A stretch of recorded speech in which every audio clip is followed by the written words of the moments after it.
warahmatullahi wabarakatuh. Alhamdulillah wassalatu wassalamu ala Rasulillah. Allahumma shalli ala Muhammad wa ala ali Muhammad. Bapak-bapak, saya izin berjalan. Kalau ada pertanyaan, pertama di antara bapak dan ibu yang saat ini usianya 20 sampai 30 angkat tangan. Usianya 20, oke. Berapa Ustaz? 22. Nah, berikutnya yang usianya 20 sampai 30. Yuk bapak-bapak silakan. Pemuda-pemuda silakan. Oke, Ustaz Farhan. Berapa Ustaz Farhan? 22 juga. Siap. Ada lagi? Wih, Pak Bayu, Masya Allah. Berapa Pak Bayu? 26 ya Pak Bayu ya? Baik, Masya Allah Pak Bayu. Baik. Pertanyaan berikutnya, menurut bapak-bapak yang tadi saya tanya, ada Mas Farhan, kemudian ada Mas Pendi, Mas Pendi, antum merasa nggak antum itu orang paling ganteng dan kegantengannya itu diakui oleh masyarakat? Gimana Ustaz?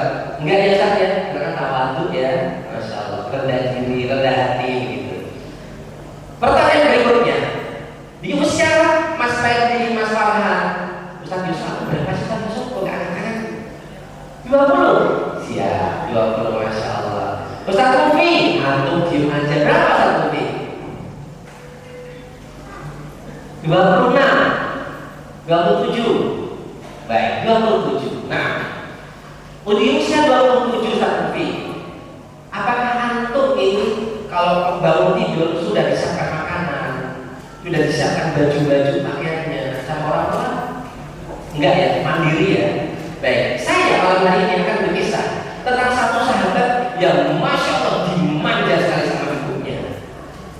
Sahabat ini memiliki wajah yang rupawan, ganteng banget, jos gajos, Masya Allah, ganteng banget. Kemudian sahabat ini merupakan sahabat yang sudah terkenal dengan wanginya. Kalau misalkan sahabat ini datang atau lewat di suatu pertigaan perempatan, kemudian ada orang berjalan masih kecium baunya. Ini baru saja lewat di simpulan. Seperti itu. Kalau di sini ada dapat yang pakai kartu sampai begitu, di Masjid Al-Amin ini upah-upahnya, wah kayaknya saya kasih nih, begitu.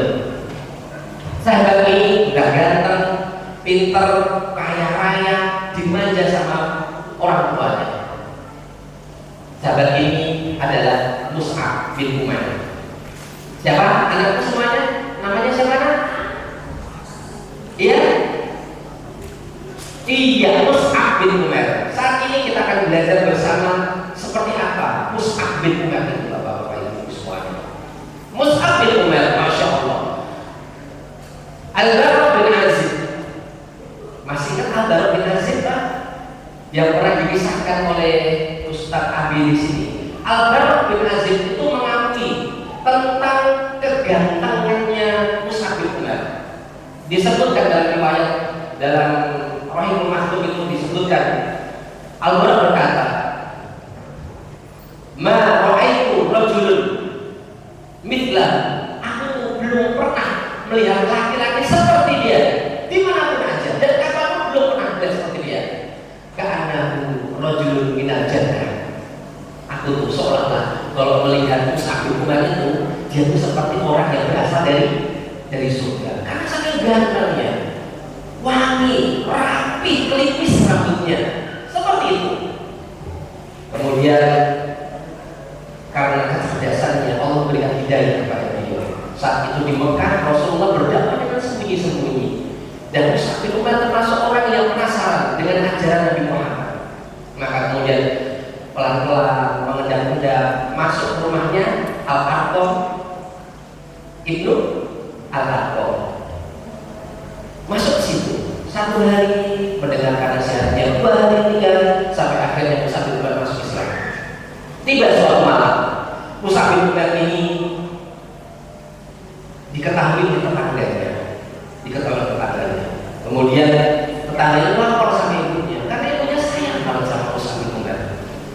Kemudian Mus'ab bin Umair diancam oleh ibunya, kamu harus keluar dari agama Islam dan kembali ke ajaran nenek moyang. Mus'ab bin Umair menolak. Maka diancamlah Mus'ab bin Umair oleh ibunya. Kalau begitu, aku akan mogok makan. Mus'ab bin Umair termasuk orang yang cinta terhadap ibunya. Sebagaimana antum semuanya cinta pada ibu kalian. Ibunya menahan makan, menahan minum, menahan lapar dan menahan haus, dan berdiri berhari-hari di atas teriknya matahari dan dinginnya malam. Seakan-akan tidak tega. Namun dia tetap dalam hikmahannya. Maka saudaranya Mus'ab bin Umair yang bernama Abdul Aziz bin Umair itu mengatakan, ibu kamu pulang aja. Sudah pulang. Tangkap saja itu si Mus'ab, bawa ke rumah, kemudian engkau tawar. Dan akhirnya Mus'ab pun ditawar oleh ibunya. Tidak berselang hari berganti hari, ternyata Mus'ab kemudian dilepaskan oleh ibunya, sudah dalam keadaan badan penuh luka, dan tadinya badan yang itu tegar, kekar, tiba-tiba menjadi badan yang lemah, kurus, kering seperti itu. Siapa yang bisa? Yang bisa adalah dia membantu orang tuanya. Kemudian Rasulullah SAW saat itu sedang duduk bersama Ali bin Abi Thalib, sedang duduk melihat sosok Mus'ab yang berjalan dengan rapi-rapi, yang tadinya kekar, berjalan rapi-rapi. Kemudian Rasul menangis bersama Ali. Rasul menangis karena masih di Mekah, dia tidak tahu harus menolong bagaimana, masih takut seperti itu kan, masih dalam keadaan ancaman. Saat itu yang menolong Mus'ab bin Umair saat di Mekah itu adalah Sa'ad bin Abi Waqqas. Nah, nanti ada ceritanya oleh masalah bagaimana Sa'ad bin Abi Waqqas menuntut Mus'ab bin Umair. Kemudian Bapak dan Ibu semuanya juga dirahmati Allah, tiba saatnya hijrah. Dan sebelum hijrah, karena Mus'ab bin Umair terkenal dengan kecerdasannya, ketampanannya, kelembutannya, kegigihannya, kesungguhannya, maka diutuslah Mus'ab bin Umair ini ke Madinah. Sebelum Rasulullah hijrah, diutus dulu. Mus'ab bin Umair itu bahasanya menjadi apa? Iya, menjadi duta Islam di sana. Ibu-ibu, kalau ibu-ibu punya mantu ganteng, ngerti agama, mau nggak bu? Masya Allah, mahal harganya, dia ganteng, wangi, rapi, ngerti agama, Masya Allah, mahal harganya. Begitu juga dengan Mus'ab bin Umair. Dan ketika di Madinah, Mus'ab bin Umair itu menuju atau menargetkan satu orang yang bernama Sa'ad bin Mu'adz. Sa'ad bin Mu'adz itu salah satu sahabat Ansor pentolannya orang Madinah. Karena kepiawaiannya dalam berkomunikasi, kepiawaiannya dalam bertutur kata, kemudian kecerdasannya dalam berargumen, maka Sa'ad bin Mu'adz masuk Islam sehingga menjadikan batu loncatan untuk para sahabat menuju Madinah. Pertanyaannya, selain itu, apa sebenarnya kontribusi Mus'ab bin Umair saat itu? Salah satu spesifikasi karakteristik yang dimiliki oleh Mus'ab bin Umair ketika peperangan, beliau itu selalu membawa apa kira-kira begini nih Pak? Ke apa Pak? Tongkat, apa lagi? Membawa apa? Iya, membawa panji, membawa bendera. Saat itu Mus'ab bin Umair mengikuti peperangan, yaitu perang Uhud. Saat perang Uhud, Mus'ab bin Umair diminta oleh Rasulullah SAW membawa panji-panji atau bendera saat itu. Kalau bendera yang kita orang kafir, tandanya apa? Kalah ya, kalah. Maka kemudian dalam peperangan itu Mus'ab bin Umair membawa dengan angkatannya. Dan di belakang ada musuh Islam yang bernama Al-Umayyah. Al-Umayyah ini menargetkan, mengira Mus'ab bin Umair itu Rasulullah, karena memang tampan sekali Mus'ab bin Umair itu, perawakannya, kemudian bagaimana tingkah lakunya persis seperti Rasulullah. Dikira dia itu Rasulullah, maka ketika memegang dengan angkatan ini dipenggal di badannya, dipenggal baik pedang. Kemudian Mus'ab bin Umair membaca surat Al-Imran, wa ma Muhammadun illa rasul qad khalat min qablihi rusul, dan seterusnya. Kemudian dipeganglah tangan kirinya. Al-Umayyah masih melihat, kok masih pegang lagi, dipenggal lagi sebelah kirinya, putus. Lagi-lagi yang dikatakan apa? Firman Allah, wa ma Muhammadun illa rasul qad khalat min qablihi rusul, dan tidaklah Nabi Muhammad itu ada seorang rasul yang sama persis seperti rasul-rasul terdahulu. Apa dimana tahu tilang betul dan seterusnya. Maka kemudian dipeganglah kedua-duanya. Ini masih separuh, ini masih separuh, diginikan. Kurang lebih seperti ini karena didekat, dan didekat seperti ini. Kira-kira diapain Pak kalau begini Pak? Iya. Saat itu Al-Umayyah masih membawa panah beserta bala tentara musuh yang lainnya, ditembuslah dadanya dengan beberapa anak panah dan akhirnya tumbang. Namun sebelum tumbang, dipanci ini kemudian dibawa oleh sahabatnya yang lain. Wafatlah, gugurlah Mus'ab bin Umair di perang Uhud. Rasul sedih sekali, peperangan usai. Rasul satu persatu dia sahabatnya, ada pamannya yang saat itu wafat. Siapa namanya Pak? Hamzah. Hamzah wafat, sedih Rasulullah. Ditambah lagi ada Mus'ab bin Umair yang wafat, sedih sekali Rasulullah SAW. Maka kemudian Rasulullah SAW bersabda saat itu, Rasulullah kurang lebih mengatakan seperti ini, wahai Mus'ab, sesungguhnya engkau adalah pemuda yang selalu berpakaian terbaik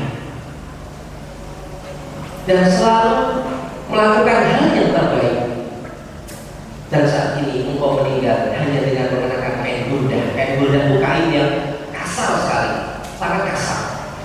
Kemudian Rasulullah SAW kemudian membaringkan Mus'ab bin Umair. Kalau ditutup ya kain itu ke kepalanya, kakinya kelihatan. Kemudian ditarik lagi, ditutup kakinya, kepalanya kelihatan.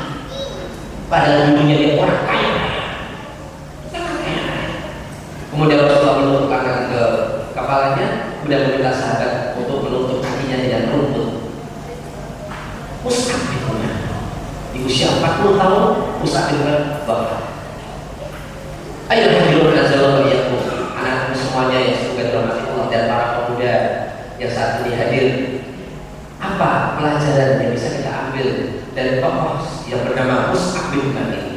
Yang pertama, Mus'ab bin Umair ini ya rela meninggalkan hartanya yang begitu banyak, sampai-sampai Abdurrahman bin Auf, sama-sama orang kaya. Abdurrahman bin Auf itu dulu di Mekah kaya raya kan. Kemudian bapaknya Mus'ab itu juga kaya raya. Ketika di Madinah, Abdurrahman bin Auf itu sedang dihidangkan makanan. Ketika makan dia teringat Mus'ab bin Umair.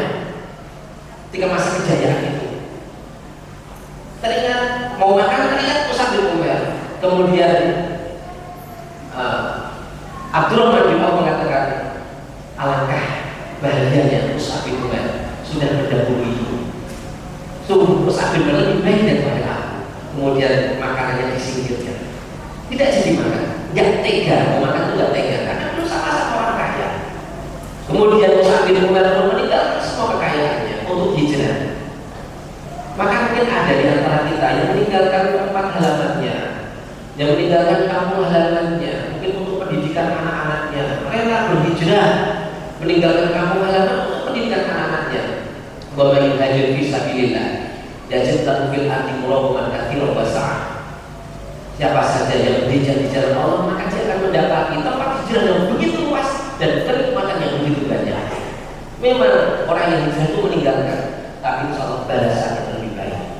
Yang kedua, apa pelajaran yang bisa diambil dari Mus'ab bin Umair? Anak-anak semuanya, Mus'ab bin Umair itu selain ganteng, tapi dia juga cerdas. Tapi juga gak cukup dengan kecerdasannya, dia bersungguh-sungguh belajar sehingga dia diutus oleh Rasulullah menjadi duta Adam. Orang yang menjadi duta itu gak sembarangan, pasti orang yang terbaik. Wajahnya adalah wajah yang paling baik, wajah yang ganteng. Kan biasanya kalau ibu-ibu ada penceramah atau mbak-mbak di atas, ada penceramah yang ganteng, gimana kira-kira? Tuh kan ada, tuh Masya Allah. Seperti itu.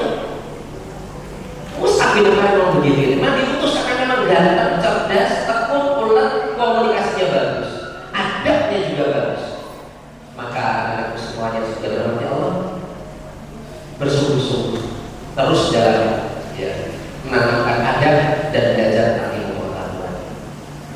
Mungkin ini kisah yang bisa kita ambil dari Mus'ab bin Umair. Semoga di antara kita bisa mencontoh Mus'ab bin Umair. Gimana caranya Ustaz?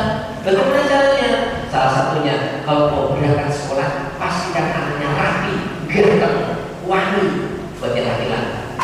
Memang seperti itu, sahabat begitu itu. Berikan yang terbaik. Imam Syafi'i itu juga seperti itu. Sama ibunya ketika mau berangkat mencari ilmu, sama ibunya itu diberikan pakaian yang terbaik, kemudian disisirin sampai dengan rambut yang paling baik. Seperti itu jangan.